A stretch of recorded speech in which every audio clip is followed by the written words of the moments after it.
Halo guys, balik lagi dengan Efek Anime. Setelah sebelumnya kami membahas Arc Impel Down, kali ini kami akan membahas kelanjutannya, yaitu Arc Marineford. Pada cerita kali ini, Ace akan benar-benar dieksekusi. Tujuannya untuk memicu perang dengan Shirohige. Alasan kedua yaitu membuat era baru dengan cara menghabisi Shirohige nantinya. Tapi sebelum kita menuju topik utama, jangan lupa untuk klik tombol subscribe dan juga tombol loncengnya agar selalu mendapatkan update seputar alur cerita anime dari kami. Dan berikut alur cerita One Piece Arc Marineford Part 1 versi Efek Anime. Arc dibuka dengan sampainya Ace di markas pusat. Setelah beberapa lama di sana, acara pengeksekusian dimulai.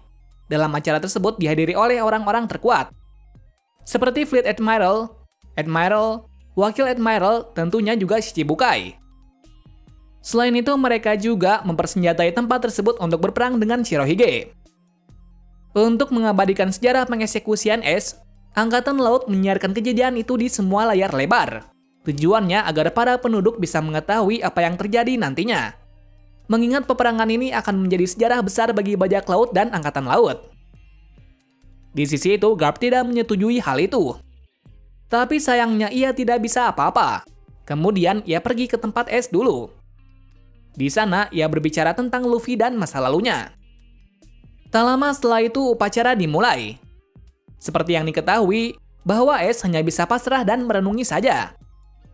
Sebelum dimulai, Sengoku membuka rahasia besar pada kehidupan Ace, di mana ia mengatakan kalau Ace memiliki darah yang sama dengan iblis. Tak lain adalah Goldie Roger. Sengoku bisa mengulik kehidupan Ace melalui informasi dari Chipperpole. Mengingat siapa yang dekat dengan Roger maka harus dieksekusi. Pada waktu itu desas-desus Roger memiliki anak beredar. Diketahui keberadaannya di Pulau Betrayla di South Blue. Atas hal itu, petinggi pemerintahan memutuskan untuk membunuh anak tersebut. Hingga sampai memaksa seorang yang mengandung anak akan dieksekusi. Dengan itu menimbulkan kericuan besar di pulau itu. Tapi sayangnya, pemerintahan tidak berhasil mencari darah keturunan dari Roger. Jadi pemerintahan menduga kalau Roger tidak mempunyai anak. Tapi ternyata ada seorang wanita berambut pirang yang sedikit mencurigakan. Ia bernama Pergas Derush. Yang ternyata ia juga mengandung anak. Tak lain mengandung anak dari Roger. Namun karena pemerintah mengincarnya, maka ia berkorban untuk menunda kelahiran anaknya. Dengan tujuan agar anaknya tidak dibunuh. Lantaran hanya ialah yang dimilikinya. Jadi Rush menunda kelahirannya menjadi 20 bulan. Suatu ketika Garp datang menemuinya. Tujuannya ke sini yaitu untuk menepati janjinya kepada Roger. Dikarenakan saat sebelum dieksekusi, Roger memintanya untuk menjaga anaknya. Walau diketahui mereka adalah musuh, meski begitu Roger tetap mempercayakan anaknya kepada Garp. Dan sesuai perkataan dari Roger, Garp pun menemui Rush. Cerita bersingkat saat Rush melahirkan, yang mana bayinya lahir dengan selamat tanpa ada kendala. Nah, di sini ia menamai anaknya dengan nama Goldie Ace. Dengan alasan karena Ace seperti Roger. Tapi sayangnya ia harus mati dikarenakan telah menahan beban selama itu. Dan akhirnya Ace pun dirawat oleh Garp. Jadi terungkap kalau Ace adalah anak dari Roger dan Rush. Setelah beberapa tahun Ace memakai nama Portgas untuk tidak menarik perhatian pemerintah, dan ia menjadi ketua bajak laut dari Spade.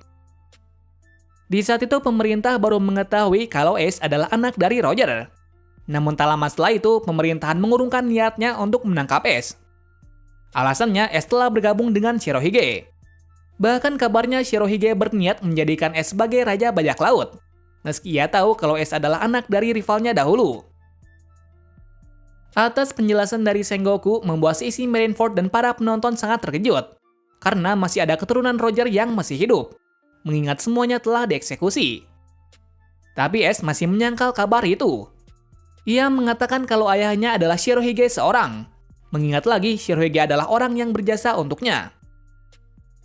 Mendengar hal itu Sengoku sedikit marah dan menyulut semua prajurit untuk menghukum Ace meski berperang dengan Shirohige kemudian. Di lain sisi, Luffy dan lainnya hampir tiba di gerbang keadilan. Tapi tampaknya gerbang itu tertutup. Beruntungnya gerbang itu terbuka sendiri entah siapa yang membukanya. Dikarenakan kontrolnya yang berada di Marineford. Tapi berkat terbukanya gerbang itu, mereka bisa setidaknya sampai sebelum pengeksekusian. beralih lagi ke markas besar, yang mana akhirnya bajak laut Shirohige mulai bergerak. Itu dimulai dari sekumpulan bajak laut yang sampai ke Marineford. Ternyata mereka adalah aliansi Shirohige dari dunia baru. Jadi terlihat kalau Shirohige benar-benar mengerahkan semua kekuatannya. Anehnya kapal Moby Dick tak kunjung kelihatan. Tapi secara mengejutkan muncul sesuatu di tengah teluk. Ternyata itu adalah kapal Moby Dick beserta bajak laut Shirohige. Tak hanya satu, melainkan 3 kapal sekaligus. Mereka bisa muncul di tempat itu lantaran mereka menggunakan pelindung kapal untuk bisa melewati bawah laut. Dan seperti yang dikira, Shirohige membawa kelompok terkuatnya yaitu Divisi 1 Marco dan 14 komandan lainnya yang sangat kuat. Atas hal itu membuat Sengoku terkejut, karena ia tidak menduga kalau Shirohige muncul dari bawah. Seperti julukannya yaitu manusia terkuat, Shirohige dengan lantang mengatakan apakah anaknya baik-baik saja. Nah, perkataan itu membuat Sengoku jengkel. Di sisi S, ia pun cukup terkejut, karena Shirohige turun tangan sendiri datang ke sini.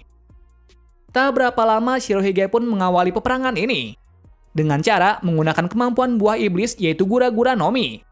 Buah iblis tipe paramesia yang memungkinkannya untuk membuat gempa. Dengan kekuatan tersebut membuat air menjadi surut. Melihat keadaan itu semuanya terkejut, bahwa julukan manusia terkuat tidak main-main, padahal saat ini Shirohige sudah terlalu tua. Kali ini kita diperlihatkan masa lalu dari S, yang mana ia sebenarnya cukup lama bersama dengan Luffy. Namun karena perjanjian mereka, S memutuskan untuk pergi dulu untuk memulai bajak lautnya. Lantaran Luffy akan menjadi bajak laut setelah 3 tahun darinya.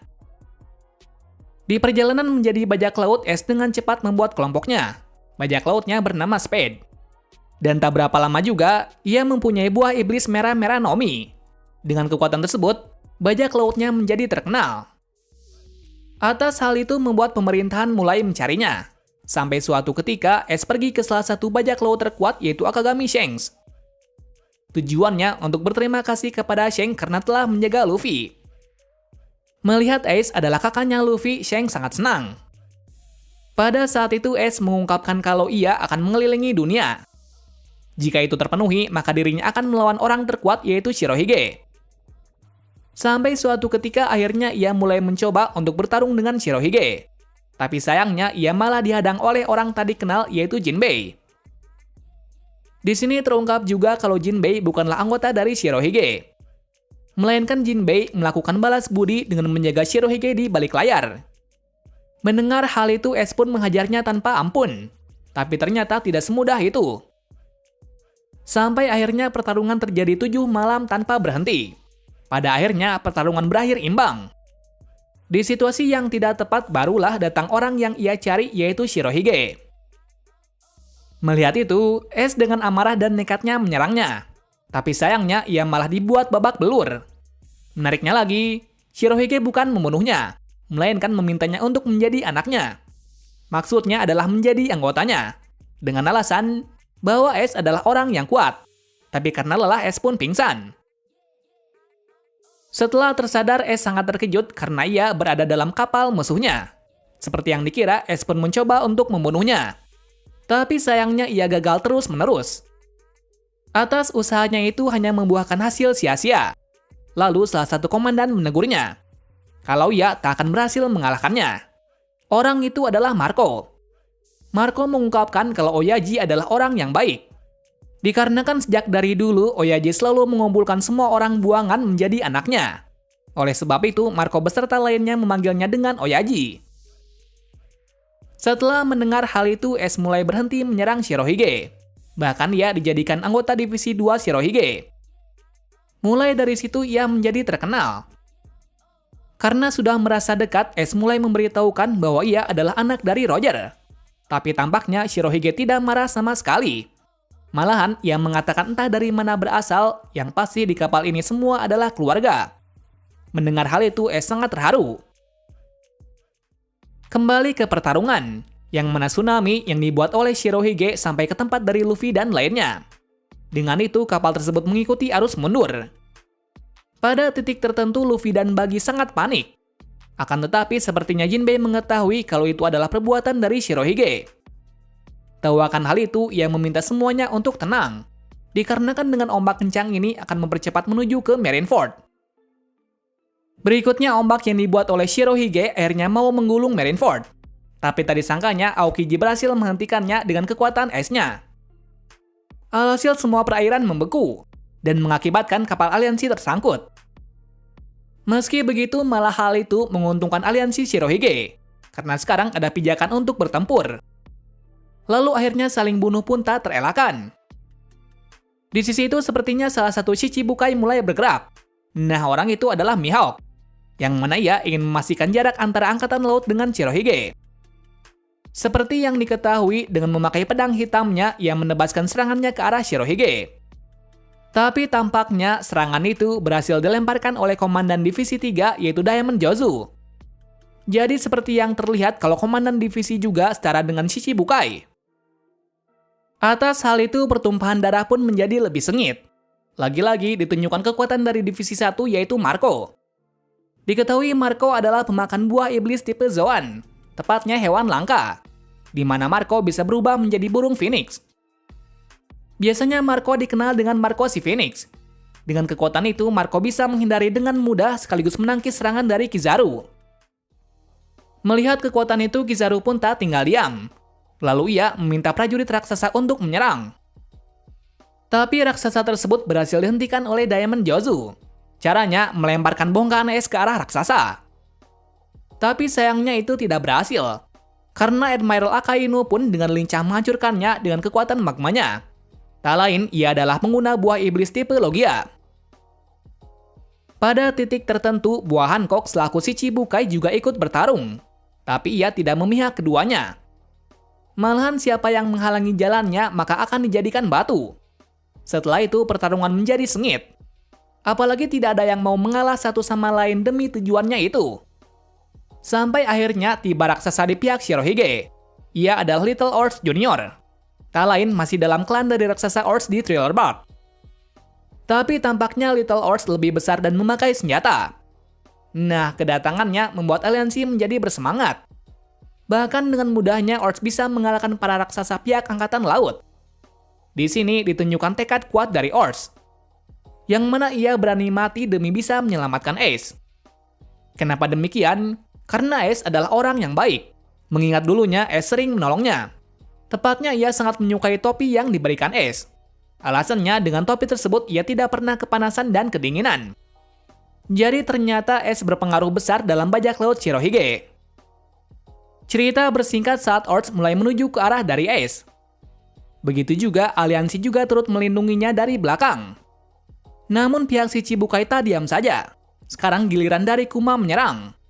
Nah, di sini Kuma menggunakan kekuatan penuhnya yaitu bom peledak. Sama seperti di Thriller Bark. Atas kekuatan itu, Orcs yang tak tahu apapun terjatuh. Akan tetapi, Orcs masih bersikeras maju ke depan demi menyelamatkan Ace. Tak disangkanya, Shichibukai bergerak lagi. Kali ini giliran dari Doflamingo. Di mana dengan cepat Dovi bisa memenggal kaki Orcs. Dengan kejadian itu, luka dari Orcs semakin parah. Meski begitu, Orcs masih tidak mengurungkan niatnya. Malahan, ia menjadi bersemangat. Hingga akhirnya ia pun tak berhasil menggapai Ace. Naasnya, Moria dengan cepat menusuk Orcs. Alhasil Orcs pun tergeletak dan terluka parah. Seketika melihat itu, Shirohige sangat marah. Kemarahannya itu juga dibuktikan dengan mudah mengalahkan salah satu wakil Admiral. Lalu ia pun meminta semuanya untuk menuju ke tempat Ace dengan melewati tubuh Orcs. Di situasi yang seperti itu, Garp duduk di samping Ace. Alasannya ia masih tidak terima kalau Ace akan dieksekusi. Apalagi sejak dulu ia telah merawat Ace dan Luffy layaknya seperti anaknya sendiri. Bahkan ia mendidik mereka untuk menjadi angkatan laut. Tapi sayangnya tujuannya tak terwujud. Melihat kakeknya yang menangis, Ace sungguh sedih. Dan ia menyalahkan dirinya sendiri dengan kejadian ini. Di sisi lain, Luffy dan lainnya terombang-ambing oleh ombak itu. Namun Jinbei meminta mereka untuk berpegangan walau mereka akan terseret ombak. Namun secara tak terduga kapal mereka terhenti. Ternyata mereka terjebak oleh es dari Aokiji. Dan ternyata mereka telah sampai di markas angkatan laut. Mengetahui hal itu semua pun senang. Akan tetapi mereka berada di atas ombak yang tinggi.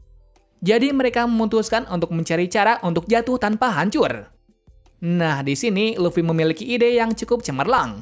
yaitu menghancurkan ombak itu. Tapi sayangnya mereka salah sangka dan terjatuh dari tempat itu. Beruntungnya Luffy dan lainnya terjatuh di tempat perairan yang dibuat oleh Diamond Jozu. Alhasil mereka pun sampai di tempat pengeksekusian dengan selamat. Mungkin sampai di sini dulu untuk part kali ini. Karena berikutnya Luffy akan menghadapi sesuatu yang sulit. Seperti menghadapi si Chibukai dan Admiral sekalipun. Terima kasih sudah menonton video ini dan sampai jumpa di video selanjutnya.